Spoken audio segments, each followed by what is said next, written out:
our genetics haven't changed in thousands of years. Our world has changed dramatically in a very finite period of time. Researchers have shown in studies that the average medical doctor that's conventionally trained would fail a basic nutrition test. Dr. Will Cole. He was named one of the top 50 functional medicine practitioners in the US, and he's written a book on how to do a keto diet with primarily plant-based nutrition. He's a New York Times bestselling author of books like Gut Feelings, Ketotarian, and The Inflammation Spectrum. If I'm doing a good job with our telehealth patients, I become obsolete. I don't want a forever patient.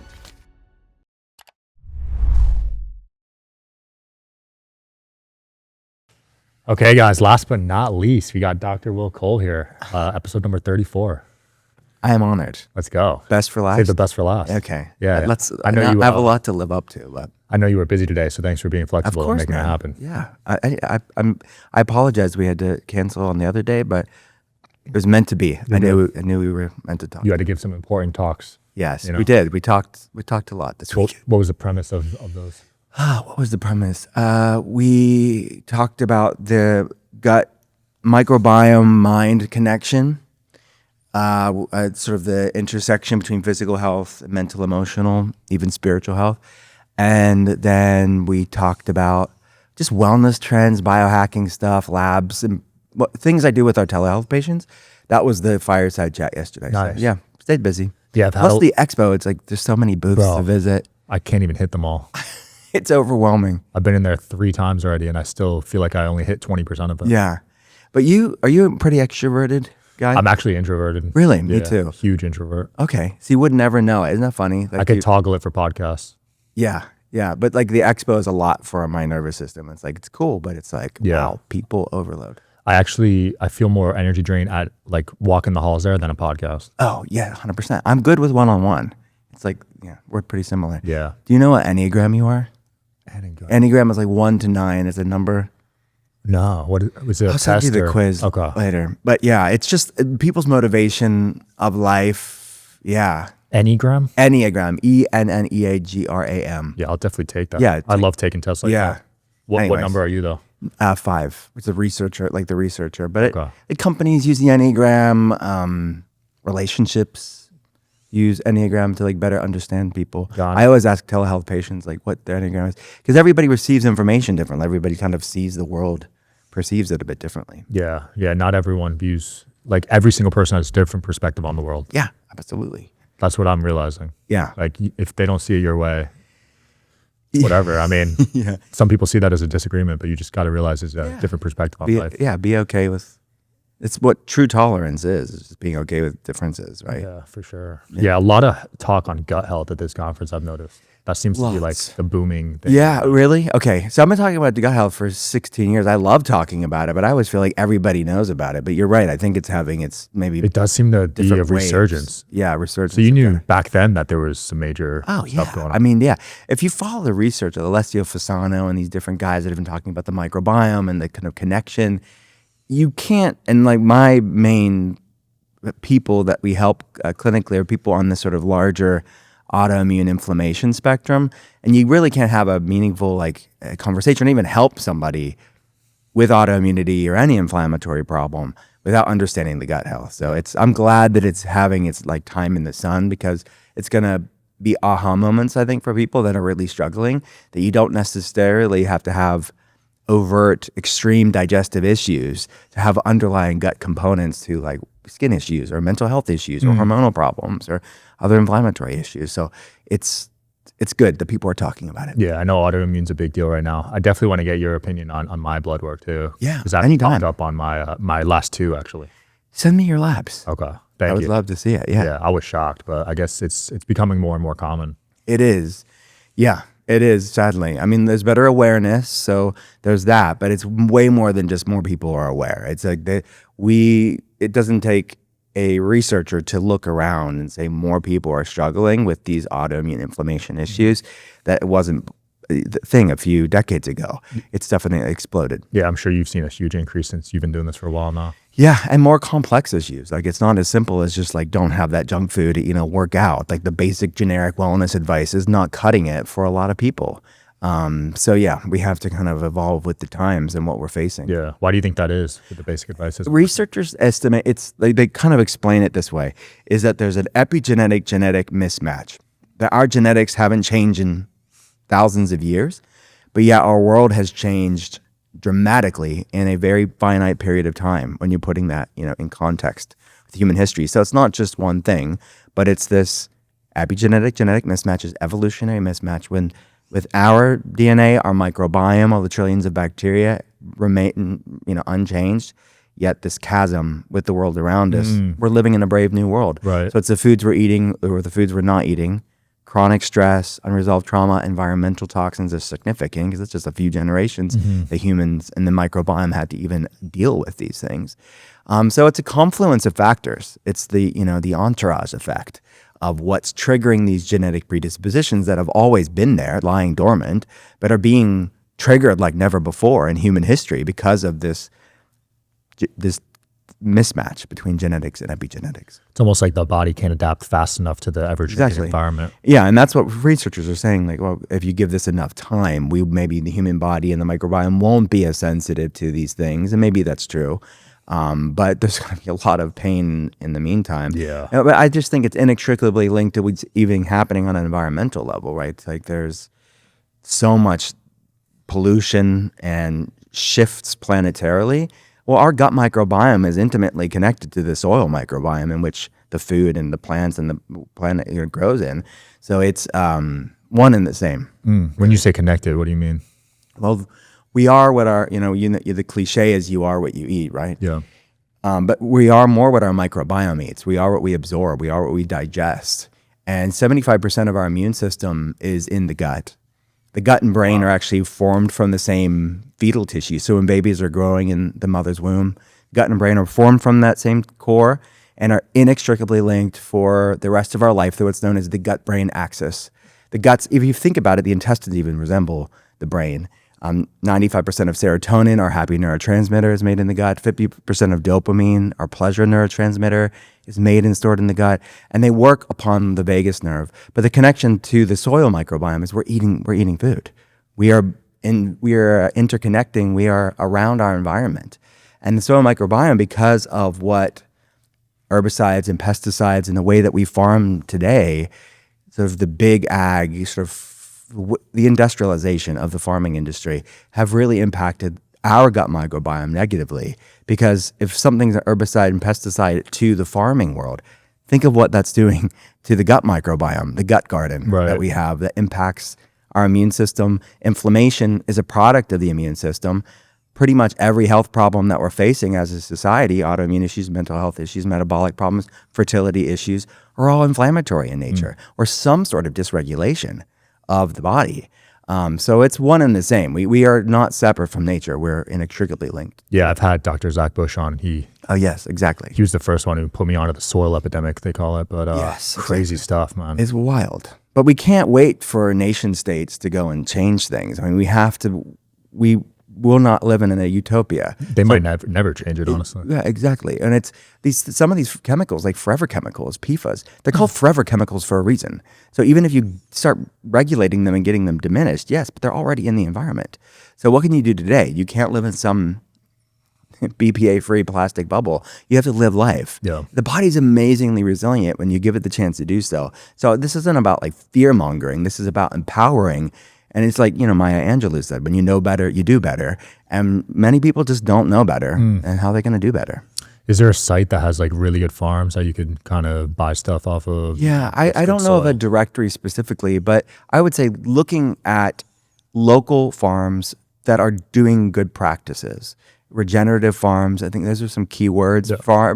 Farms that use regenerative practices, even if they're not certified organic, knowing your farmer is profoundly important, because maybe the local farmer doesn't have the money and the resources to go and pay for the certification and getting all that stuff. But if you get to know them and know, these are the practices, that go visit the farm, go to the farmer's market, go and meet these people that are doing good work, that are maybe below the radar, that are doing good things. And then, yes, support companies that are doing good things, that are maybe in the health food store, in the Target or Walmart, that are practicing better for you practices when it comes to transparency. Still taking your pre-workout after you get to the gym, you're already late. What if your pre-workout actually worked with your body? Are you tired of artificial energy drinks? Meet NO Beats, a beet-based nitric oxide booster that supports your body's natural nitric oxide production for increased blood flow, mitochondrial ATP energy, and endurance naturally. N101 nitric oxide lozenges is a smarter way to fuel your workout. Just dissolve it in your mouth and it starts working before your first rep. No mixing, no jitters, no crash. More nitric oxide means better blood flow, stronger pumps, and sustained energy without caffeine overload. Plus, it supports your cardiovascular and cognitive health too. You can support your body's nitric oxide production daily and feel the difference with N101. Just mix one packet with a little water and take it as a shot 10 to 20 minutes before training. Pop a lozenge 10 to 15 minutes pre-workout and feel the difference. Train smarter with N101 at N101.com. And quality farming practices. Yeah. You mentioned organic earlier. What's your take on organic produce? Because that's being questioned right now. Yeah, look, it's not perfect. It's not a perfect system. A lot of things, there's thresholds to these things that herbicides and pesticides that are still classified as organic. Then you could have a farm next to the organic farm and there's runoff where it's kind of the honor system and maybe kind of falling through the cracks of the regulatory system. But it's still the best system we've got if you're not shopping local and supporting local farmers and getting to know them. How are you going to get to know every random company you're buying at the store, at the grocery store? So you have to do the best you can with the resources you have and then give the rest to God. You can't be perfect. Like stressing about this stuff isn't good for your health either. So I think you just have to do the best you can and then like, okay, I've done it. And then make your life supportive of these detoxification pathways because your body's amazingly resilient. You don't have to be perfect, I guess is what I'm trying to say. Stress is a big one I've been trying to figure out lately. How are you doing with it? Sauna, working out, walks, diet for sure. Yeah. Do you get stressed easily? Are you more towards like the anxious? So when you measure my body, it says I'm stressed. So I know I'm getting stressed. I guess I just push it away and I don't ever show it or, you know. You seem pretty stoic, like pretty. I try to be, Yeah. But I'm definitely stressed. Yeah, like I'm the flames. same way. People are like, how, because I trend towards anxiety and it's something that we all have our own weak points, things that we need to work on. So I think that's another thing too, is that even people that live and breathe this wellness stuff, we're not perfect. Yeah. And to bring a little humanity to it. And like we all have stubborn areas that we need to, pay attention to. Mm-hmm. Have you seen anything work though for stress? Yeah. I mean, a lot. I think, and I have to practice what I teach my telehealth patients, really. It's just like, especially when things come up with deadlines and busyness and all of that stuff, what can I do today to start to nourish my health? So I typically, and this is what I tell our telehealth patients, is pick something on the physiological side and something on the mental, emotional, spiritual side that you can do for yourself today. So your gut, as I mentioned earlier, it's 75% of the immune system. It's your second brain. So do something to be supportive of gut health is tremendously like something that I do to support my mental health. So I do lots of soups and stews, like broths that are almost pre-digested in a way. It's easy to digest because it's kind of cooked soft meat, cooked soft vegetables.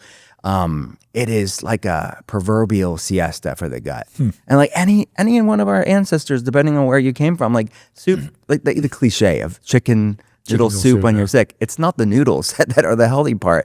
It's the fact that it is this sort of calming medicine to the gut, the second brain. So I do lots of soups and stews when I'm stressed out. It's like kind of restorative to the gut. It's grounding to a stressed out nervous system. And then making, a consistent practice to breath work. I wear one of these transcutaneous vagal nerve stimulators. Have you tried that? No, what is that? It's they're like almost like the way that I describe it is like it feels like an e-stim, but on your ear or on your neck, and it's getting to these branches, the auricular branch of the vagus nerve, which is responsible for that resting, digesting, the parasympathetic aspect of the nervous system. So I like it because it's something passive I can do without having to like do another thing, which is again can be stressful. Wow. So you just leave it on in it. Leave it on for 20 minutes. There's many devices that are many companies that are making these devices. They all have really compelling data, and they're a great way to stimulate that weak nerve. Because most people, maybe you and I, many people out there that have busy lives, And our fight or flight response is very easily overactive. The sympathetic fight or flight, freeze, fawn is overreactive. What is weak in us? It's that resting, digesting. It's the parasympathetic. So we need to bring in supporters of the parasympathetic. And yes, food is important with that. Like the healthier you can get your gut, it's supporting the parasympathetic. But we also need to bring in these other practices. So meditation, breath work, grounding. Like why there's so many conversations around these happening in the world is because we're so freaking stressed out as a society. And we need to strengthen the vagus nerve. So it's kind of like a seesaw. Like the sympathetic is overactive. Yeah. The parasympathetic is underactive. We need to sort of regulate it a bit more. That's what nervous system regulation is all about. So those are some things I find successful for myself. Magnesium is a game changer for me. Started taking that. Cool. What type of, like, what form of it? Magnesium, Glycinate? Glycinate, yeah. Yeah, it's great, well absorbable form. It's responsible for hundreds of different pathways. Mm-hmm. I look at labs all day long, and most people are deficient in magnesium. And even if they're eating good foods, and even if they're nutrient dense foods, supplementing is appropriate here. But you want to make sure it's these absorbable forms of it, and not just ones that because magnesium citrate has its place. I'm not saying it doesn't have its place, but it's what people take when they have constipation. And it's not being absorbed as readily. So I like kind of magnesium complexes. I have one that's called Mag 18 from Longevity RX that I like. There's 18 different forms of magnesium with a D3K2. I take that too. Which is another very common deficiency. Our brain needs it. Our nervous system needs these things. Magnesium D3K2. So that's another game changer for me. My D3 was 24. I've always had a D3 deficiency on every single blood test I've taken. Yeah. Even living in Vegas. Yeah, I'm inside all day, but yeah. Yeah, okay, yeah. But even in Vegas, people still have a D3. 100%. I see people, telehealth patients in Vegas, Miami, Scottsdale, you'd think, okay, these people would be fine. No. Well, first of all, like to your point, they may live there, but they're not outside in the heat of the day. But even beyond that, we're covered up with our clothing. We're not walking around with, loincloths. Most of us aren't, at least. And then we're in sunscreen and kind of overcorrecting with the protection sometimes too. That's inhibiting the nutrient. Our brain needs this. Our brain is rich with these vitamin D receptor sites. Our mood so important. Our nervous system so important. Our immune system so important. Our cardiovascular health is so important. And then on top of that, these environmental toxin burdens, it's depleting these nutrients because the body's spending more than it's taking in. So most of our telehealth patients, when they're meeting us, they are supplementing, but they're still deficient. So yes, it's a gut health and absorption issue, but I also think it's an expenditure issue. That when the body's stressed out, it's just utilizing more magnesium, vitamin D3, and B vitamins to just maintain homeostasis, or even try that makes sense to maintain homeostasis. So when you kind of deregulate de-stress the body, improve gut health, lower inflammation, then the expenditure goes down. And you can just use food as medicine and not be dependent on supplements so much. When you do a lab, is that measuring gut health, like a blood test? Blood tests can measure some gut biomarkers, like lipopolysaccharides is one. This is a bacterial toxin that when you hear people talk about leaky gut syndrome, right?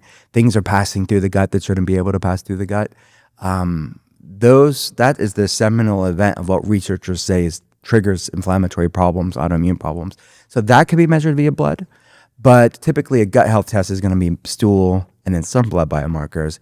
Blood tests are looking at your metabolism, hormones, inflammation levels, the immune system, cardiometabolic markers. So we run typically blood tests, stool tests, urine saliva tests. Depending on what that person's health history needs, will determine what biomarkers are appropriate. Okay, so I might have to get a stool test on. Yeah, and anytime you want this stuff, reach out. Thank you. Yeah, I feel like since the gut is so important, everyone should be getting a stool test, right? It should be part of like a PCP. It should be part of like a general practitioner.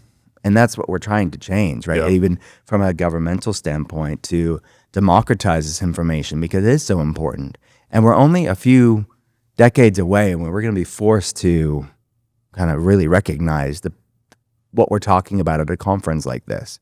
I mean, talking about longevity, yes, it can get to like the sort of the niche academic sort of pathways, but on just like real person, even if you're not in the health space, you're going to have to figure this stuff out. You're going to have to look at the food you're eating. You're going to have to look at the environmental toxin component. You have to look at your gut health if you want to live a healthy life, or if you want your family to live a healthy life. These are going to be a human issue, whether we want to talk about it or not. Yeah, because right now, if you go to the doctor to get a checkup, they're not testing No. much, right? Exactly. They're trained to diagnose a disease and match it with a medication. That's the training. So this isn't an indictment of your local doctor. This is a system issue that is really looking at this medicinal matching game. Can't focus, struggling to sleep, or feeling wired? This balances your brain and body fast. A cutting-edge EEG study found something phenomenal with Quantum Upgrade. Stress-related brainwave activity dropped by 80%, calming alpha waves in the limbic system increased over 13x, and HRV improved big time. That's just the start. Quantum Upgrade is a 24/7 quantum energy streaming service that boosts your energy, focus, recovery, and sleep with no device needed. I personally use this myself, and it's also recommended by top athletes, leading biohackers, and functional medicine practitioners. It can neutralize the harmful effects of EMFs, increase ATP production by up to 29%, and improve cell recovery, blood health, and circulation within minutes. Yes, double-blind studies confirm it. And with Quantum Upgrade, you don't have to fight against technology, you could thrive with it.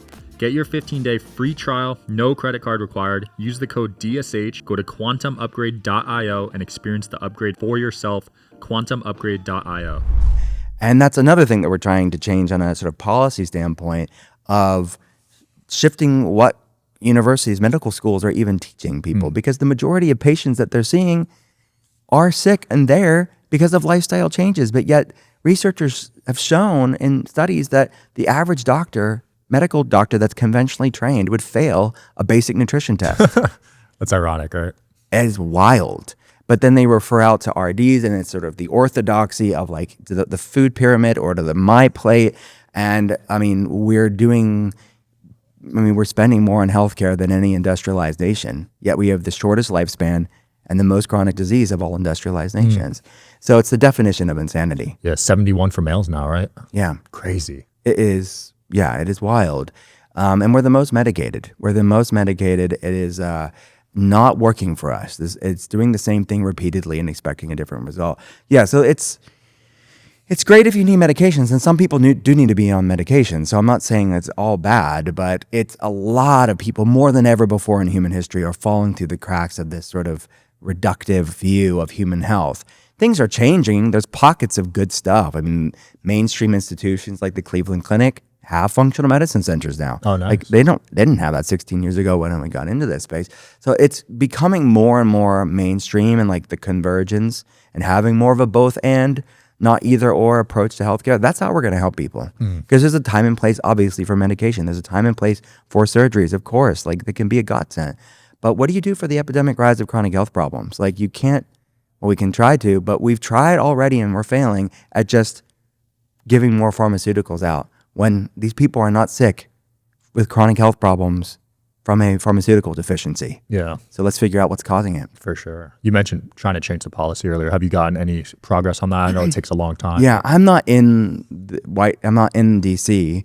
I'm there if they ever need a functional medicine perspective on things, but I have been a part of the conversations. Let's just say that I've been a part of the conversations of the MAHA movement and getting, I'm more actually interested in not the federal policy. I'm more interested in the increased awareness that this MAHA movement has done for the average person. I talked to some corporate heads at Walmart a few months ago, and they were telling me how the average Walmart customer was asking about questions of their ingredients in their food. Really? At Walmart? Yeah, they've improved label literacy because of this information. So, to answer your question, I think that I'm excited about what this coalition, this diverse coalition of people are doing within the movement. I think Secretary Kennedy is doing amazing things. He's a brave man.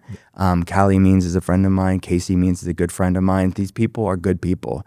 They're righteous people trying to do great things in a really dark system. So I think the dietary guidelines rolling out and really focusing on nutrient density, calling out ultra-processed foods, having meaningful conversations and not demonizing things like healthy fats, not demonizing things like red meat and good quality dairy. These whole foods that have been really, there's been a lot of stigma around them for a long time. And you can see statistics of, since the dietary guidelines originally came out in the 1980s, the rate of obesity has gone up exponentially. And you look at the average American consumption, saturated fat has gone down, healthy fats have gone down since the 1980s, refined carbohydrate consumption has gone up since the 1980s. I mean, it's the base of the food pyramid. Yep. It's the bulk of the My Plate. And what have we seen in that time span? An epidemic rise of chronic health problems. Of course, I'm not saying it's just the dietary guidelines, but the dietary guidelines informs conversations with doctors and dietitians, informs the average public awareness on what is quote unquote healthy. And it shifts marketplaces. It shifts startups. It shifts companies to start to provide innovative ways. And it shifts what they're feeding in public schools. It shifts what they're feeding people in hospitals. I mean, just go to a hospital. Anybody that's eaten hospital food, it's like cliche. What is it based on? The dietary guidelines. Yeah. So we are set up to fail. It's what we feed our military. It's what we feed our people in prison. So I think the dietary guidelines and what Secretary Kennedy is trying to do is profoundly important. I think closing these generally recognized as safe, these GRAS loopholes where we can get these sort of ingredients that are completely toxic and require warning labels in other countries, trying to close those. Getting junk food and sodas and sugary drinks out of the SNAP programs is a no-brainer. This is just common sense nutrition stuff. And we have a long way to go, but I think we're in the right track, and we've never had a group of outsiders get on the inside. And you could see the hyperventilating that's happening in DC. I mean, the hubris, the arrogance, as if they've been some amazing success, the orthodoxy. I mean, it is, they doth protest too much, as they say. Yeah, I saw some of those. I don't know if you were part of that group that went to, what was it, court or something to protest. Yeah, I was at the announcing of the phasing out of the artificial food dyes. I got to be on stage with. That was a big deal. Congrats on. Yeah, that was a big group. one. That started out with Kellogg's. Is this my water? Yeah, that's Okay. yours. Yeah, that Kellogg's petition was crazy. Shout we out to, all- Food Babe, right? Yeah, Vani Hari. Have you? She been on their podcast? No. Oh, I connect she's you great, guys. though. Yeah. So yeah, we all went to Michigan, where Kellogg's was, and this is right before the election, and we didn't know what it would become, and that was right around the time where what I think it kind of made MAHA to the next level of this sort of diverse coalition of people in the functional medicine space, people in the nutrition space, people in the food activism, the environmental space, and just average moms and dads and people that know, just common sense, that what we're doing isn't working and we need to do something different to see something different. And that exploded. And of course, the media kind of twisted everything and made it just about the food dyes. It's not just about the food dyes, but I think it was a good line in the sand of saying, look, this, if anything, the food dyes, to me, it was the 11th hour of these things. It was already, legislation was already on the table. Yeah. I mean, they phased that one, Red Dye 3, whatever it was, the last hour before the administration took over. The Biden administration took it out. That's why these conversations were happening, because we thought it was going to be, when I say we, but mainly Vani Hari and Jason Karp. Do you know Jason? No. Amazing, another amazing guy. They thought this was something that could bring everybody together. Who could contest artificial food dyes? Because there's a lot of different opinions within nutrition as far as saturated fats and protein and carbs or no carbs, high fat, low fat. But artificial food dyes, the group thought this is something that's universal. Let's bring people together. But then, because we didn't realize there's so much toxic tribalism, even to the level of the cognitive dissonance of fighting for food dyes. I mean, the amount of people that I just out of the woodwork that's just would die on the dye hill. It is. It's already banned in other countries, though. I know, but they just hate someone so bad, President Trump And RFK.